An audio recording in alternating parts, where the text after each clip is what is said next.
Knife? That's not a knife. This is a knife. Hello everybody, welcome to Scoops TV, and today we are going to be taking our first look at the new Spyderco Yojumbo. Emphasis on the jumbo. A large tactical pocket folder based on the iconic Yojumbo 2 designed by Michael Janik. I don't know how to say it. Stay tuned. If you haven't been to this channel before, welcome. We are your one-stop channel for outdoor gear, survival gear, and knife reviews. We also take requests, so if you have a specific piece of gear or a knife you would like us to review, drop it in the comments and I'll put it on the list. Before we get into today's review, I would like to shout out another channel, Cherry City Guns and Ammo. Rob has been featuring one of my AR-500 steel targets. So I want to say thanks, Rob. If you like firearm reviews, go check out his channel, link in the description. Anyway, let's check this thing out, shall we? Alright, the Spyderco Yojumbo in black. Nice.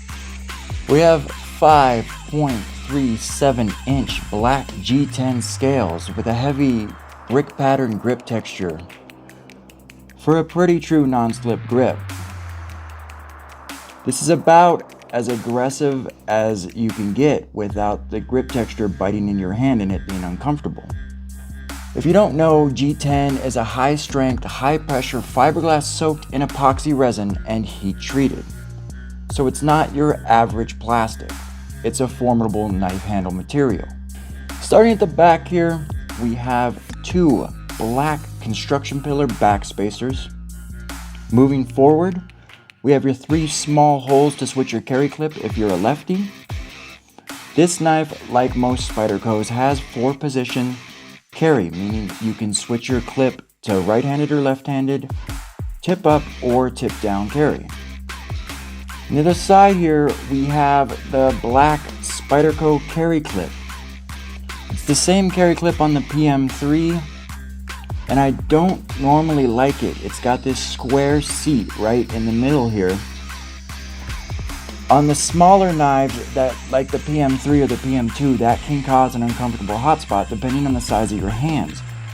But on this one, since it's so large, it doesn't really bother. Most of the seat sits behind your hand, see? Moving up front here, we have the compression hardware in black on black on black on black, murdered out. We like that. We definitely like that. The knife opens via spider hole.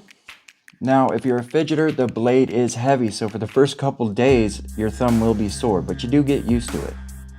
Now for the blade, we have a 4-inch black DLC coated Wharncliffe in S30V with a half hollow grind and a straight razor's edge. The Wharncliffe design is unusual in that it inverts the design of the regular knives like the drop point, clip point, or the tanto that we are used to, making the spine curved and the blade straight, instead of the opposite, which is found on most blade designs. The benefit of the design is that it cuts with full power no matter where the edge makes contact with the material being cut. It transfers its energy directly into the material being cut, increasing the pressure as the cut goes deeper, meaning that you get a deeper, more efficient cut. The DLC or diamond-like carbon coating of the blade is much stronger than Cerakote or any other coating on the market today, so it will stay with the blade for as long as you have it, and it's really hard to scratch. Now, S30V was designed by Crucible Industries in collaboration with the legendary knife maker Chris Reeves. It has been referred to as the best all-around knife steel. It performs well in all blade steel categories, edge retention and corrosion resistance are good. Where S30V really stands out is its workability. It's much easier to sharpen using conventional methods, meaning in the field, S30V is the practical choice. The advantage of the hollow grind is that the edge can become incredibly thin and therefore incredibly sharp.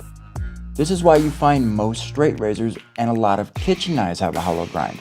It's also easier to sharpen without the thickness behind the edge continuing to grow and grow and grow. Now there is no jimping anywhere to be found on this knife. The designer stated that was to avoid unnecessary abrasions in the fast and hard movements found in a self-defense situation. The knife is 9.29 inches and comes in at 5.29 ounces, so it's light for its size. For some quick size comparisons, I'll put it next to a Spyderco PM3. You can see it's a much larger knife. Next to a Benchmade Freak, which is a big knife. It's even bigger than that.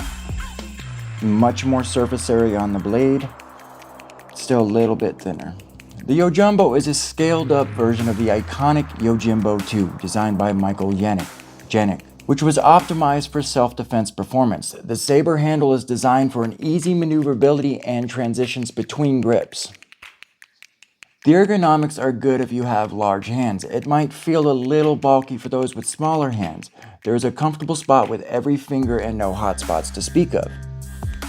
The knife is great for people with large hands or for those who like larger blade. The fit and finish is nice. The black DLC coating complements the black G10. Everything fits together nice, but the lines are a little different. It took some getting used to.